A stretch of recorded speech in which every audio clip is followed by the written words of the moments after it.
Majority Leader Tom Daschle spoke earlier tonight on U.S.-Israel relations. Their remarks to the American-Israel Public Affairs Committee are about an hour. Good evening.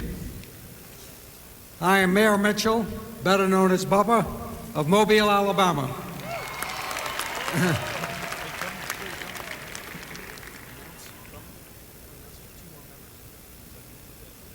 I've been sidelined for two more members. Oh, Representative Waite and Representative Steve Rothman. Welcome.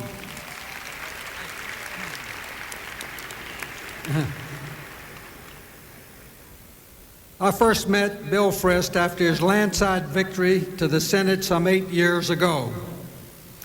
During the last 2.5 years, I had the pleasure of working with him in his position as chairman of the Republican Senatorial Campaign Committee, and particularly in the last few months as Majority Leader.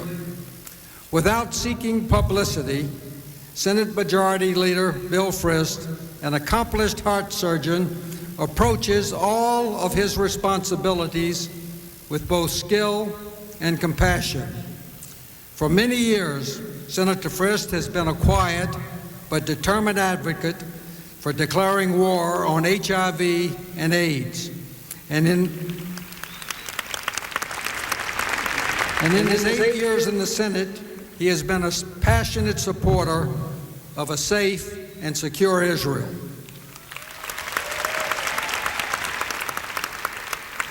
Soon after coming to Washington, Bill, with his wife Karen and some of his Tennessee constituents, including Michael Leibowitz and Frank Boehm, who are here in the audience tonight, traveled to Israel. During his January 1997 visit, he not only met with Israel's top political and military leaders, but he used his free time to join a heart operation at Hadassah Hospital and to study the latest military medical procedures in Haifa. When he returned, he became an even stronger advocate of the U.S.-Israel relationship, supporting every bill and every resolution critical to Israel.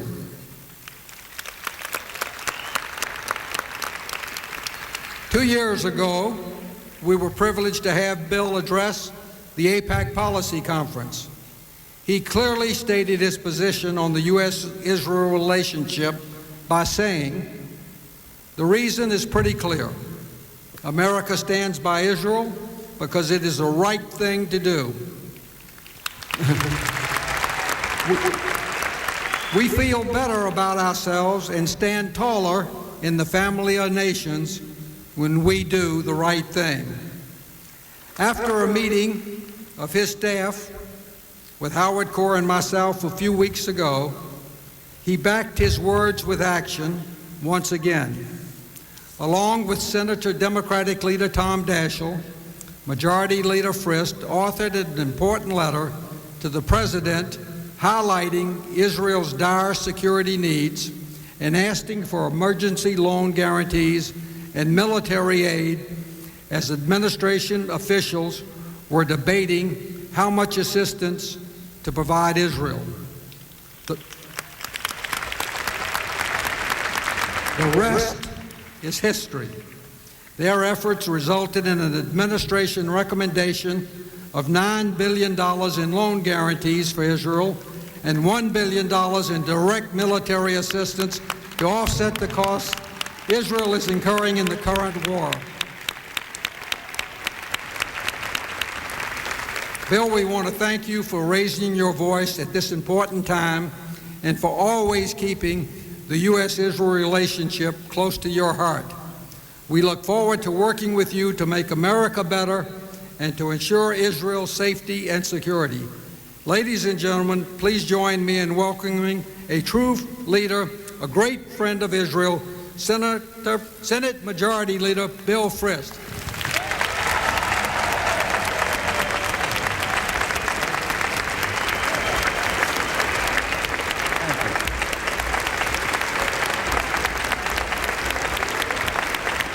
Thank you.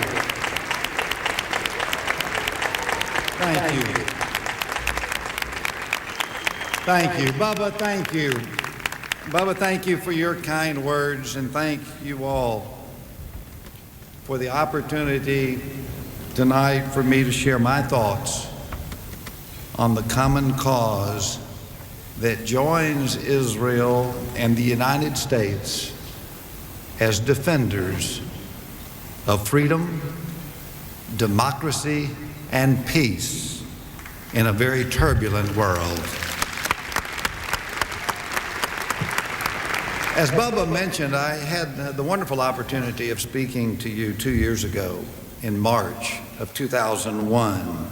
And I spent much of my time talking about that trip that I took with my good friends with you here at AIPAC. And many of the images of that first trip to Israel remain fresh in my mind. And those, and many of you in the room have been to Israel, and many of you live or have lived in Israel and understand this, that Israel leaves neither the heart, nor the soul, nor the mind untouched. One memory, and Bubba mentioned that I had the opportunity of going and doing the official things that most of you do on our AIPAC trips, but I also spent time visiting many of the hospitals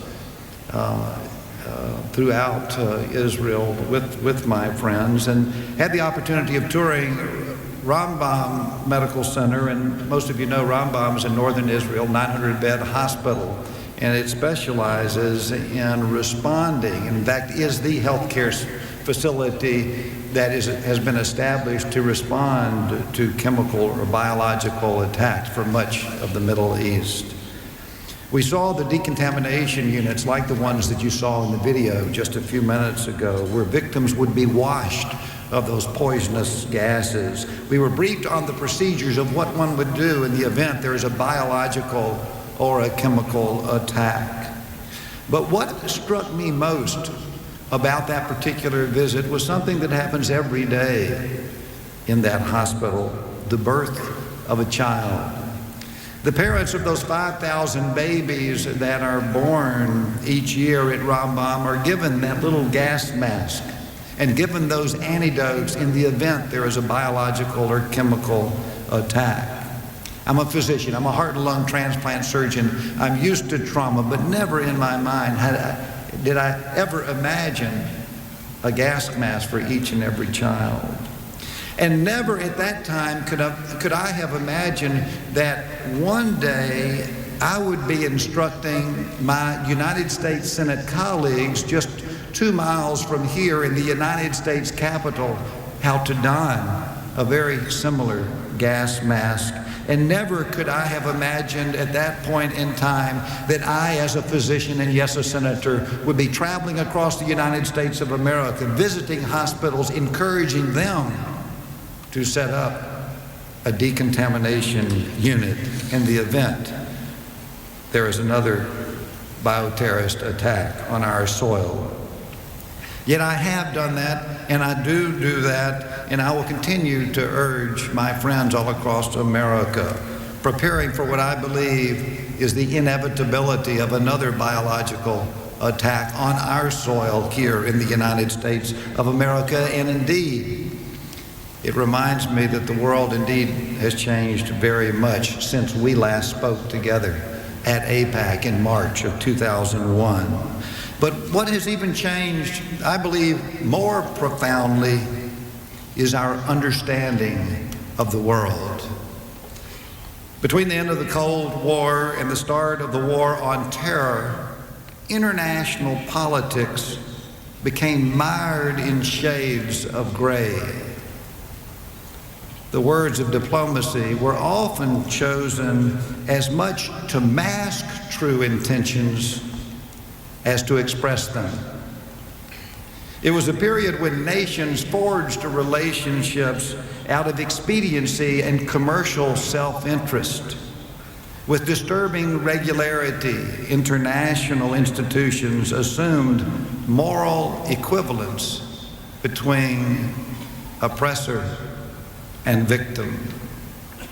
No more. We now live in a time of moral clarity. Nations must make clear choices, and their leaders must step forward and take a stand. Does one believe in dictatorship, or does one believe in democracy? Should one's people live in tyranny, or should they live in liberty? Will one spread turmoil, or will one work for peace? There are right answers and there are wrong answers to these questions, and America and Israel and our allies stand for what is right.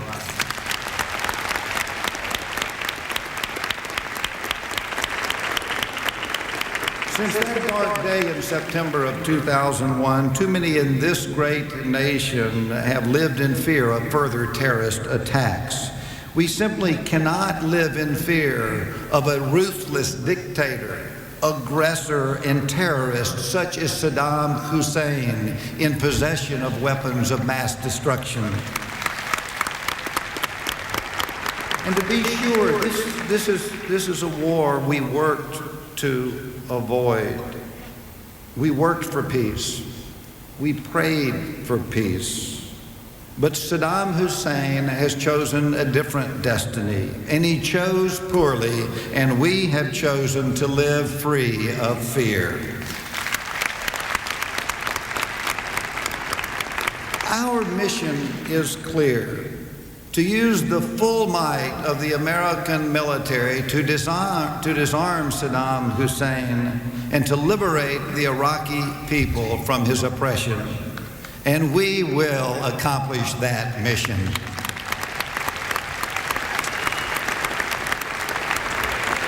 Ours is the best equipped and the best trained military in the world, and our men and women in uniform know they have a job to do. And as Tommy Franks said, I thought so aptly just several days ago, they are doing it magnificently.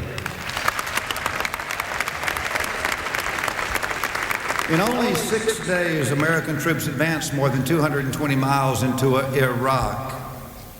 We are now within 50 miles of Baghdad, and American planes and missiles have and will continue to pound thousands of military targets day and night throughout Iraq. Saddam Hussein and his doomed regime will not escape under the combined military might of the United States and our over 50 coalition partners. Some of our partners are providing troops.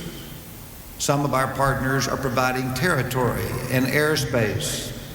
Some are providing moral support. This is not our fight alone. It is the fight of all who demand to live in freedom.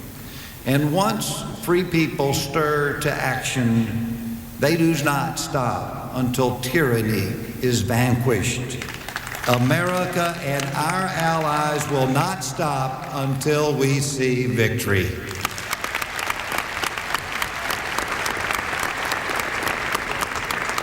Many in this room, I know, have sons and daughters in the armed forces.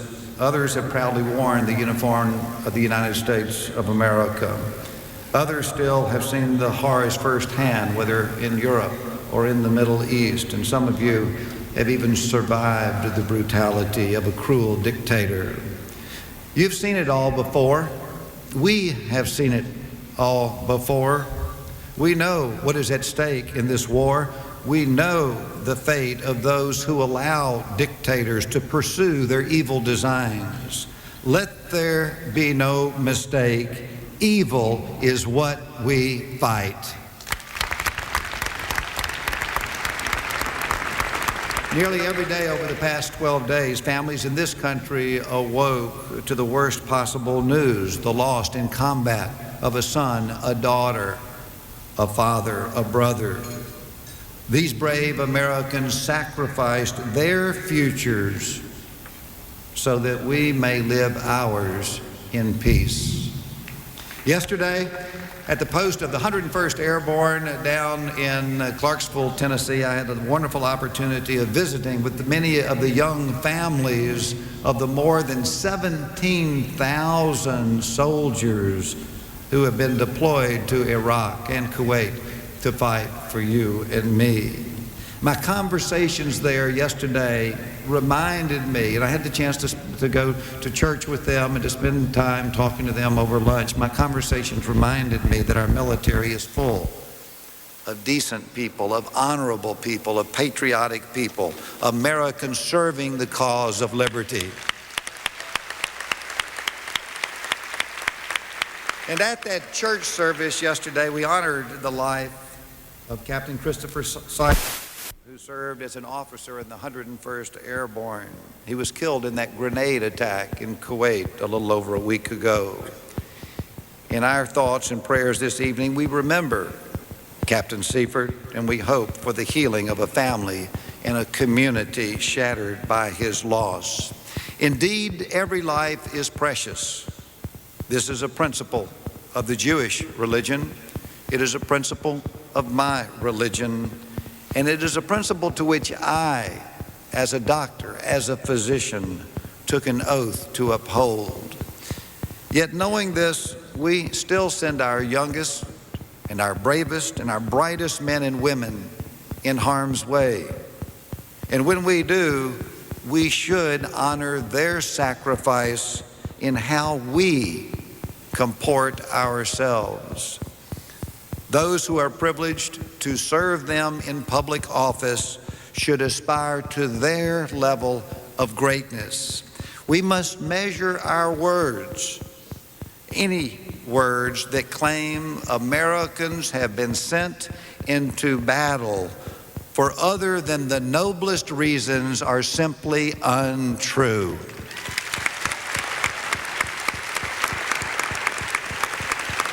And those who speak those words are unfaithful to America and ungrateful for the sacrifice of our servicemen and women.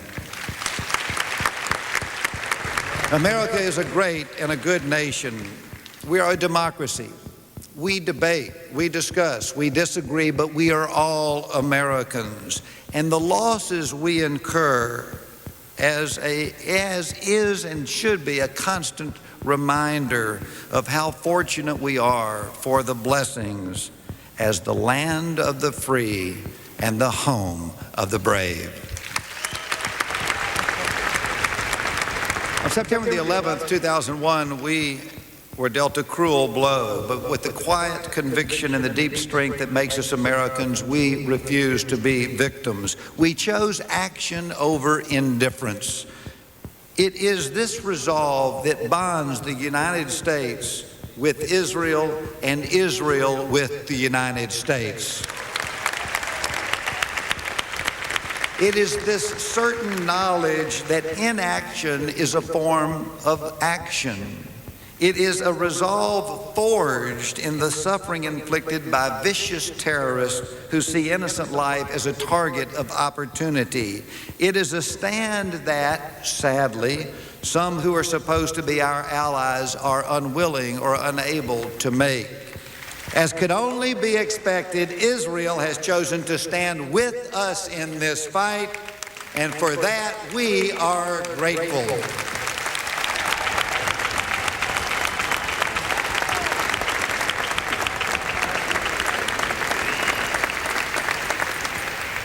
Bubba referred to this, but last week the President of the United States made a strong commitment from the United States to the economic vitality and security of Israel. He requested a substantial increase in security assistance to ensure that the Israeli military remains fully equipped to defend the people in the state they serve.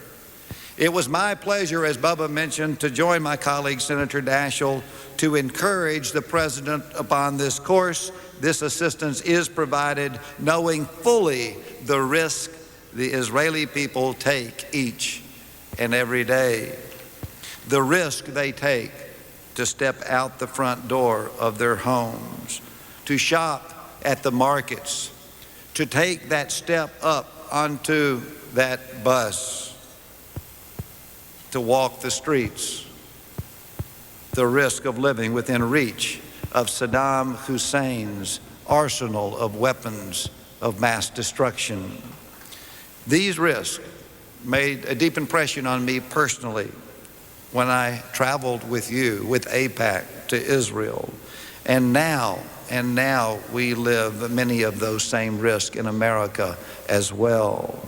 In the Congress, we will consider President Bush's request without delay, and I give you my commitment as Majority Leader of the United States Senate that we will do all we can to provide this assistance for Israel before the end of next week.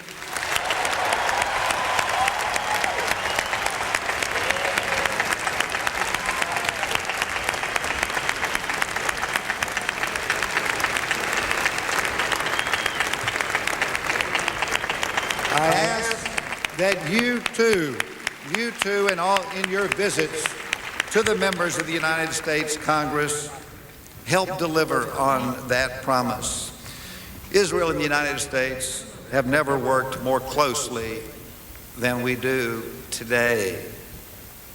Israel and the United States have never had more at stake than we do today.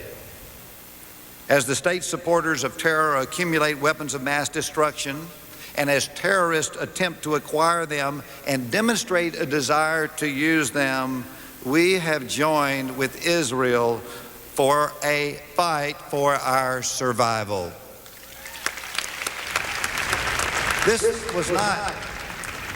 was not, it should be said, this was not foreordained. Our enemies hoped that in the wake of the terrorist attacks a year and a half ago, the United States would accept the reasons terrorists used to justify their murderous ways. They sought to frighten us into muting our support for democracy, for pulling back, for withdrawing from the pursuit of freedom, and for rejecting our friendship with Israel.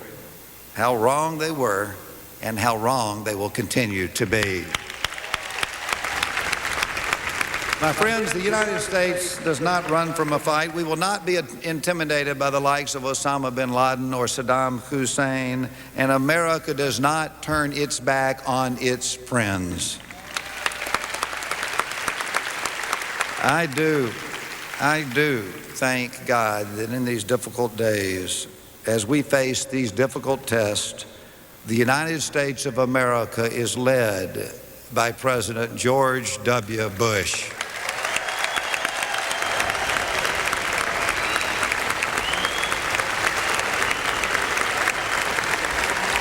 I thank God that Israel has a supporter in the Oval Office as loyal and devoted to Israel as this president.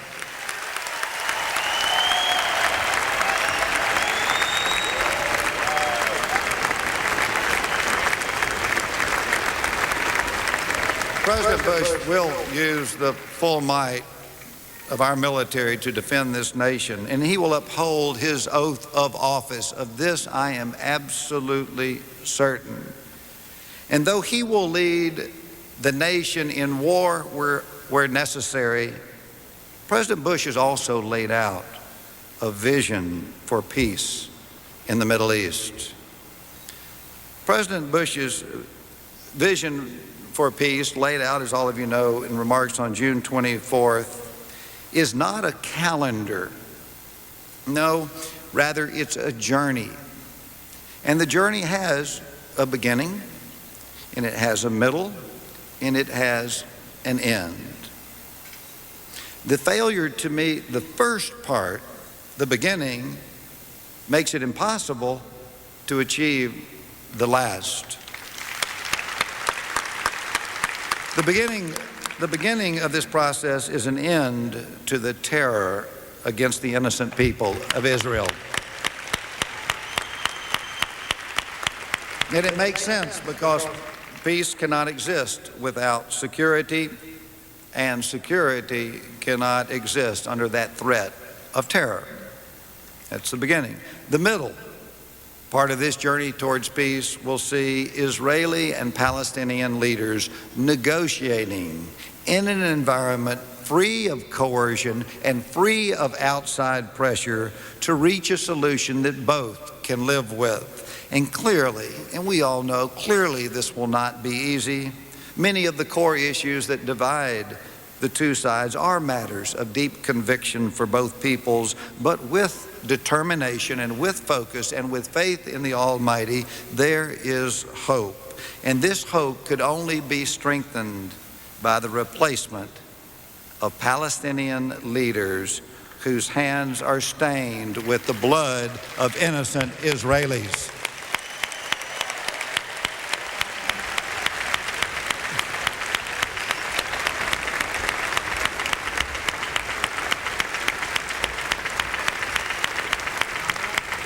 And at the end of this path to peace are two states, Palestinian and Israeli, living side by side in security and in peace.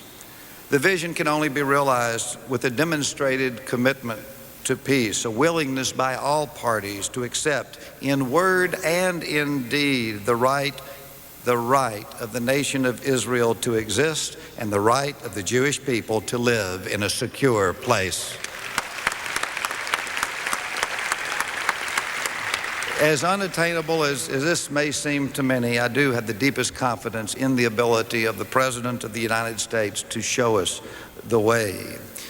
Indeed, the years since I last spoke to you have been difficult in many ways. So much blood has been spilled, and so many lives have been lost, and so many tears have been shed. Still, we must defend ourselves. And as President Bush has demonstrated, the United States will ensure that Israel can defend itself as well.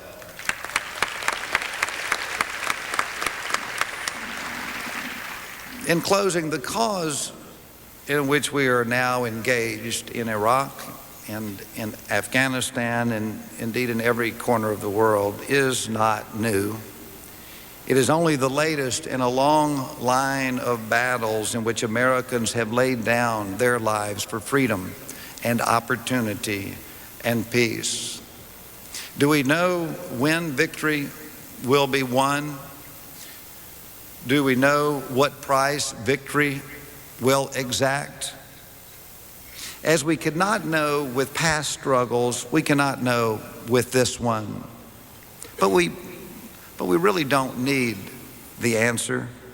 For this is an ancient struggle of good versus evil.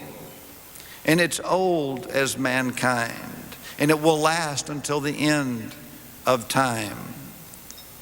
We already know all we need to know, that no matter how long it takes, that no matter how much it costs, the outcome is certain. Victory will be ours. Good will triumph over evil. We will right what is wrong. And the security and peace for which we all hope and pray for the future will come to pass. God bless you, and God bless the friendship between Israel and the United States of America.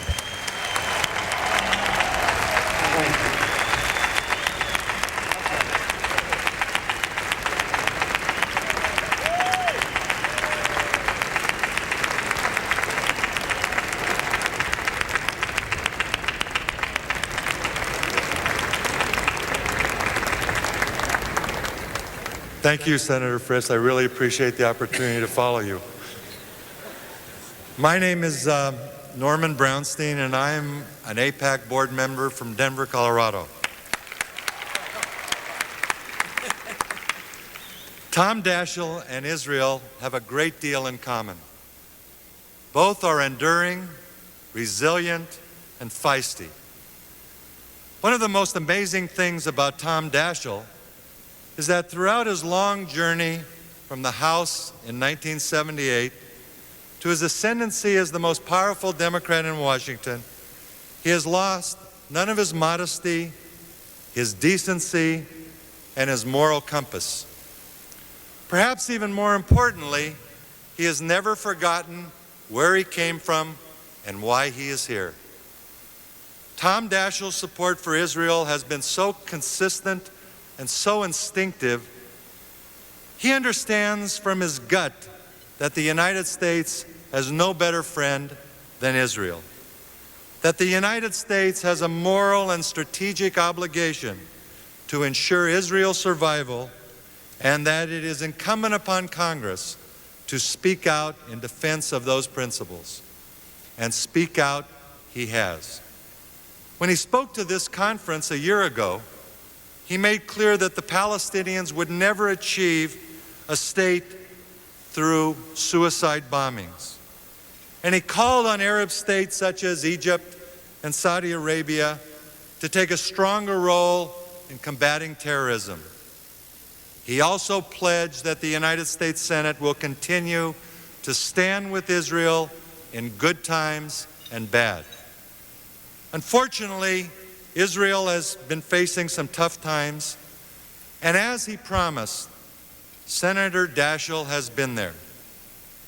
In the letter to the President he authored with Senator Frist, they rightly recognized that Israel has been forced to seek emergency assistance from the United States because of Palestinians continuing a campaign of violence and terror. Senator Daschle, we want to thank you and your wonderful staff, especially Pete Rouse, your Chief of Staff, for the efforts extended by you to secure this much-needed assistance and to add whatever impetus there is to the efforts of Senator Frist and his staff. I've had the privilege, along with Harriet Zimmerman, to lobby Senator Daschle over the past 15 years for AIPAC. And as we all know, it's been a historical period for U.S.-Israel relations. During this time, no member of Congress has been more of a leader on issues affecting the support of Israel than has Tom Daschle.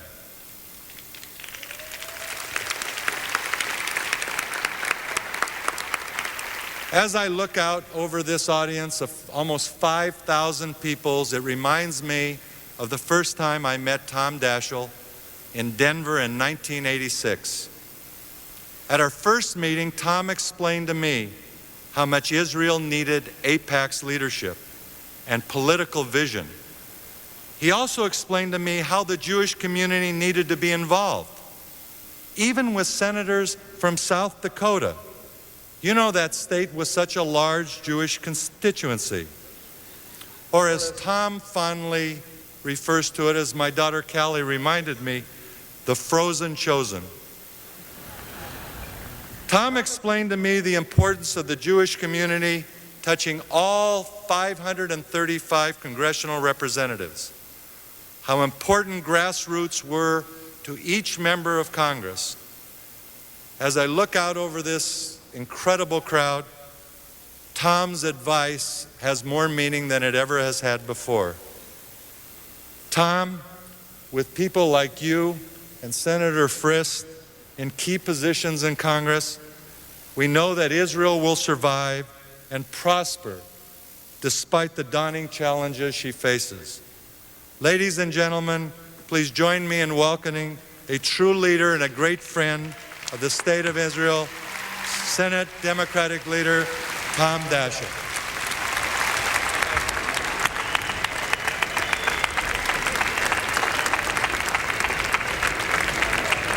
Thank you very much. Thank you.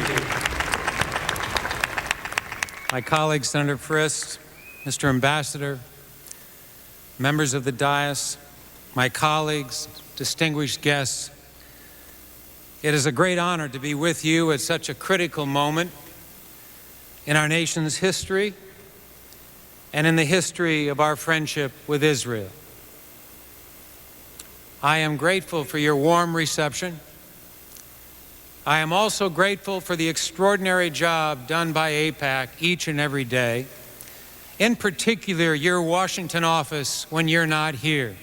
You have one of the finest offices any organization could ever hope to have, and we salute you for their leadership and their incredible advocacy each and every day. I want to thank my dear, very treasured friend, Norm Brownstein, for that warm introduction. She isn't here tonight, but I also would recognize the extraordinary effort made by Harriet Zimmerman year in and year out. I have had the good fortune to call them friends now for well over 15 years. Few people better understand the moral purpose of our nation and are more determined or more effective at pushing it forward. I am grateful for their counsel and their friendship, and grateful for the kind words Norm shared tonight. Last year, some of you may recall that South Dakota was not as well represented at this meeting as I had hoped. I worked hard all year to make sure that didn't happen again. I'm proud to say that tonight, nearly half of my state's Jewish population was able to make the trip to Washington this year. Steve Rosenthal, would you stand up, please? Steve is a friend of mine. I look to him for guidance on many issues, and I'm grateful for each and every time he shares them with me.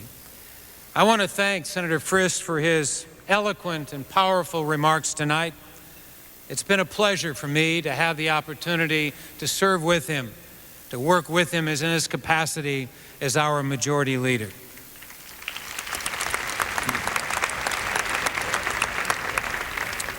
While there are issues where we disagree, earlier this month, as it has now been noted, we joined together to ask the administration to provide the resources Israel needs to secure itself and revitalize its economy. I was proud to see the full measure of our bipartisan request in the President's supplemental budget, and I am not surprised that you heard tonight the commitment from our majority leader that we will pass that legislation before the end of next week.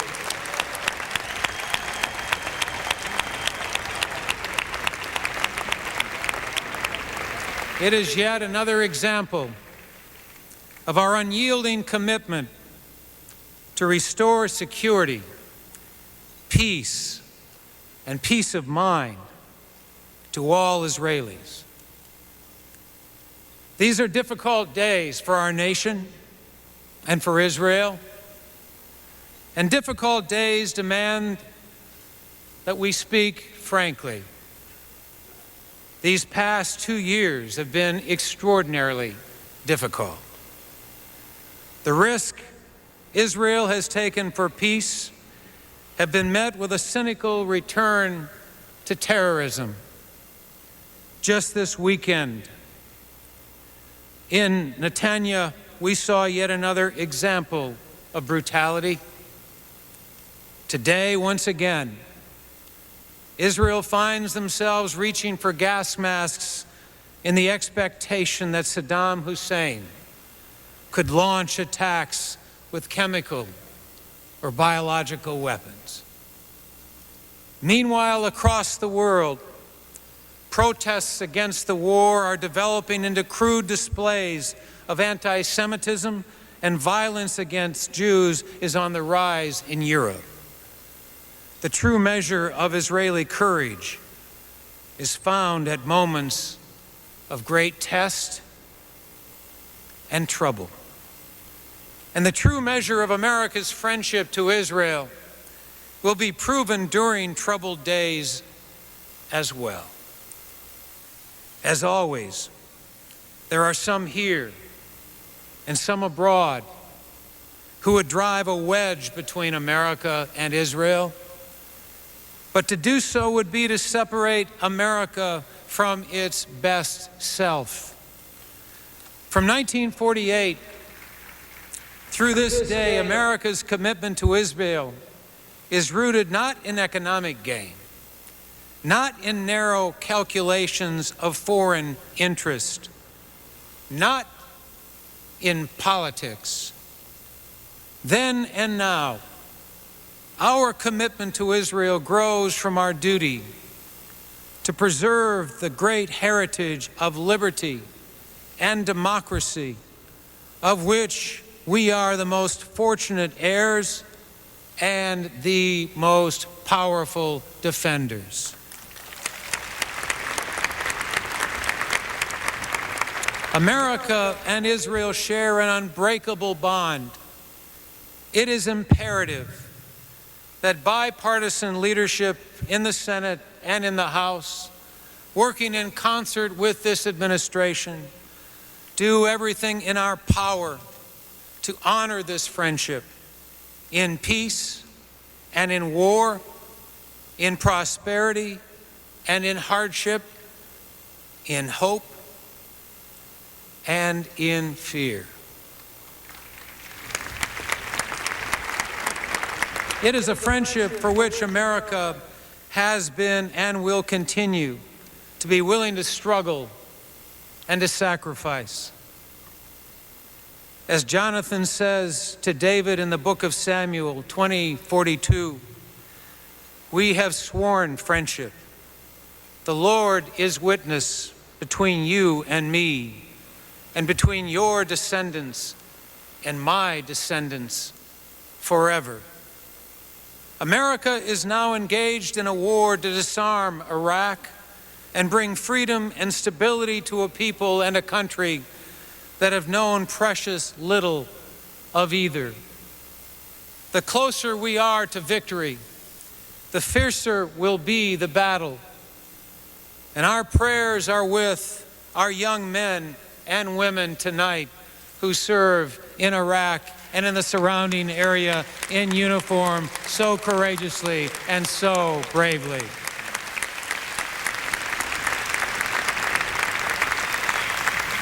But our memories are not so short that we fail to see the threat tonight to Israel. Saddam may once again put Israelis in the direct line of attack. Those memories stiffen our resolve and remind us of the need to help Israel defend itself against the mortal peril its citizens face every day. During the Gulf War, over 10 years ago, there was an American-born Israeli doctor named Robert Werman who wrote a diary about life in Israel during the Scud attacks. He called the dispatches notes from a sealed room. He wrote of his anger and terror, but also of his pride and his extraordinary confidence in the endurance of Israeli graciousness and humor. He tells of a visit that he and his wife paid on new Russian immigrants carrying their gas masks and a gift of carrot cake. In between Scud attacks, his wife would play matchmaker for friends. But mostly, Dr. Werman wrote of the isolation he and other Israelis felt sitting in sealed rooms they prepared in anticipation of gas attacks. A strange feeling of claustrophobia came over me, he wrote. The sealed room was both a physical and a psychological cage. I felt the need to scream, to tell others what was happening to me, but no one could see me. I was cut off from the world. The doors were locked, the windows sealed, the edges taped. We were alone. The war ended. The plastic sheeting came down. The gas masks were stored. But one can't help but look at that time as emblematic. For 55 years, Israel's enemies have sought to force it inside a sealed room, cut off from its neighbors and the world. They have purposefully acted to create a physical and psychological cage to prevent Israelis from pursuing all that is good in life. Israel has resisted, determined to maintain the trappings of normal life, determined to advance the well-being of its citizens, determined to achieve the full promise of a free society. And all of our hearts ached for Israel when one recent proud effort, Colonel Alain Ramon's flight on the Space Shuttle Columbia, ended in tragedy. But through all the setbacks, through all the scars, Israel has persevered, and it will prevail.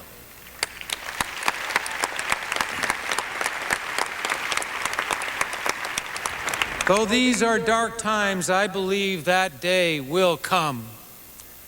What Israel is now enduring could prove to be the storm before the calm.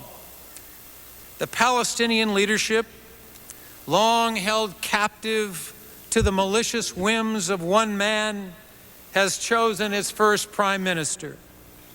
At the same time, the Iraqi people, too, are poised to have a new government, one that could plant a seed of democracy in a region that resisted democracy and human rights. These are causes for hope, but we cannot sit back and let events take shape of their own.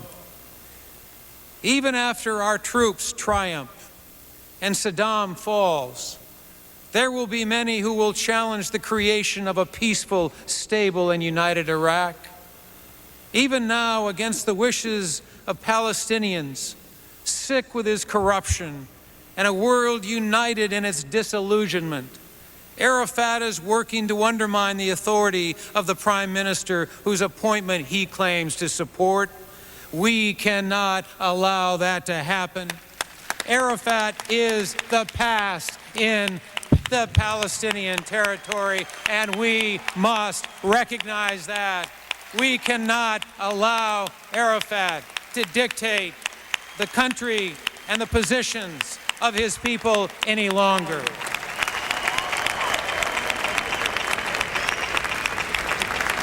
We must continue to do everything we can to foster Palestinian leadership that understands not only that there is no alternative to peace with Israel, but that peace and a secure Israel will be a blessing for the people as well. We have a lot of hard work ahead of us, but we can ensure that Israel emerges into the post-Saddam, post-Arafat era safer than ever before. I believe that there are 4 critical tasks ahead of us. First, we must ensure Israel is strong and secure. We will work to win the approval without delay of the $1 billion in security assistance for Israel on the Senate floor later this week. And later this spring, I'm confident the Senate will approve an additional $2.6 billion in essential security assistance. We must also recognize that the violence to Israel has come at a huge cost to its economy. In the last quarter alone, average wages decreased 6%. And the capital that once funded one of the world's most dynamic economies has virtually dried up. So it is vital that the Senate act this week by passing without delay or unrelated conditions the $9 billion in economic assistance to Israel. That must be done. Second, just as we have a responsibility to keep Israel strong and secure, we must also keep the United States strongly engaged. Already there are troubling signs that some will try to pressure Israel back to the negotiating table prematurely.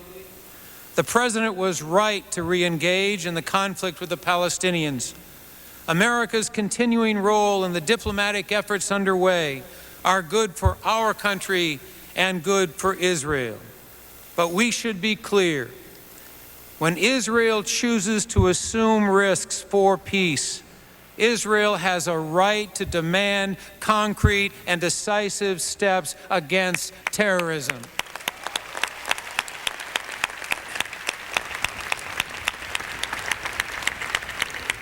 As the process unfolds, America needs to have its eyes open to all threat. Last week, the American official who has spent the most time with Arafat warned us to expect the worst from him. Arafat will fight reform. He will undercut security. We must engage our Arab and European friends and work with Palestinians to build free, open, and peaceful institutions that reflect the best hopes of the people, not the corrupt whims of one man. Building those institutions and giving hope to Palestinians who see peace will demand that the United States engage and stay engaged. Third, we must rebuild Iraq in a way that makes Israel's neighborhood a region whose strategic importance is unrivaled, more secure. Last week, a bipartisan group of experts laid out guideposts for that effort.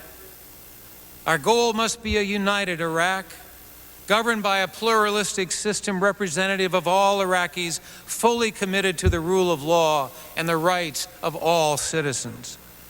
We must be ready to sustain American investment, leadership, time, energy, and resources. America's military may have to assume a central role in securing the peace in a post-Saddam Iraq, and international support, cooperation, and participation is a requirement for the long-term success of our reconstruction effort. Fourth, to ensure that Israel and the United States emerge from this time more secure, we need to realize that the end of the threat posed by Saddam Hussein will not mean the end of the threats to Israel or to the United States. Iran, Syria, and Libya continue to support terrorists targeting Israel. North Korea is just months away from creating a plutonium factory, and Iran is not far behind. Meanwhile, Russia's nuclear stockpiles remain dangerously insecure, and its scientists only too willing to sell their services to our worst enemies. Proliferation represents a clear threat to Israel and to America.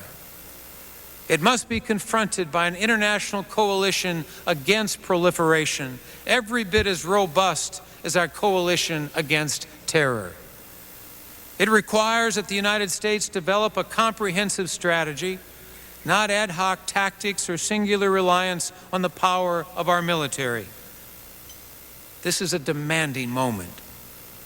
If we approach these challenges with patience, resolve, and moral courage, we can fashion a moment of hope for all Israel and for all the world. But we need to be honest with ourselves.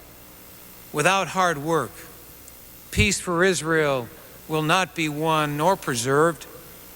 Peace is no Garden of Eden, no perfect space free of care and conflict.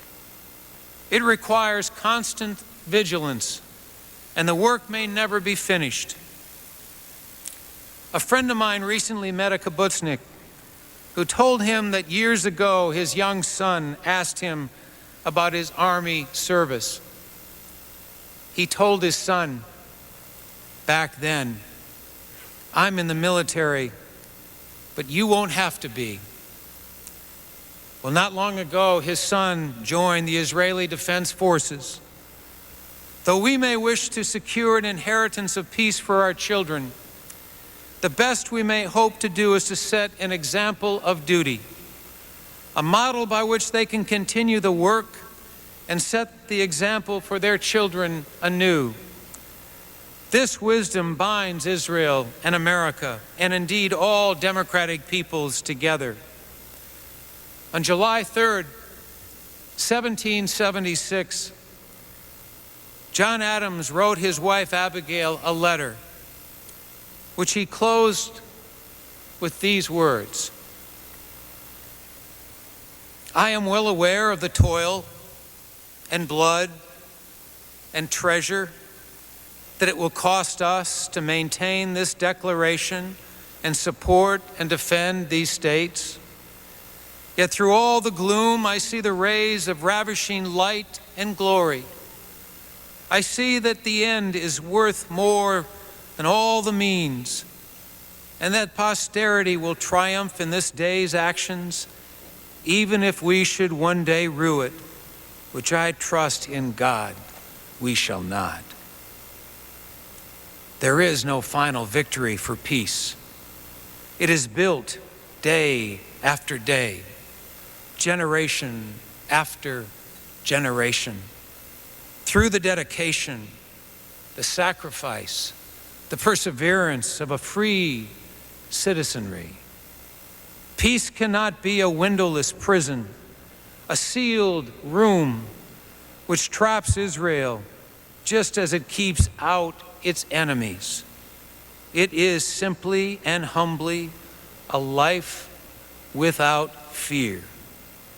The chance to pursue happiness for oneself, one's family, one's nation. Saddam Hussein and other terrorists believe they can force Israel and the United States into a sealed room. Well, we tell Saddam Hussein tonight, tomorrow, next week, next month, next year, for all generations, we refuse. We refuse to concede a future that robs our children of the basic human right of freedom from fear. America and Israel, as we have done for generations, will work shoulder to shoulder to create a better day, a more peaceful, a more secure day. And as we have for generations, we will find comfort and hope in the words of the prophet Isaiah. Justice will dwell in the desert, and righteousness live in the fertile field. The fruit of righteousness will be peace. The fruit of righteousness will be quietness and confidence forever. Thus says the Lord, my people will live in peaceful dwelling places, in secure homes, in undisturbed places of rest. How blessed you will be. Thank you all very, very much.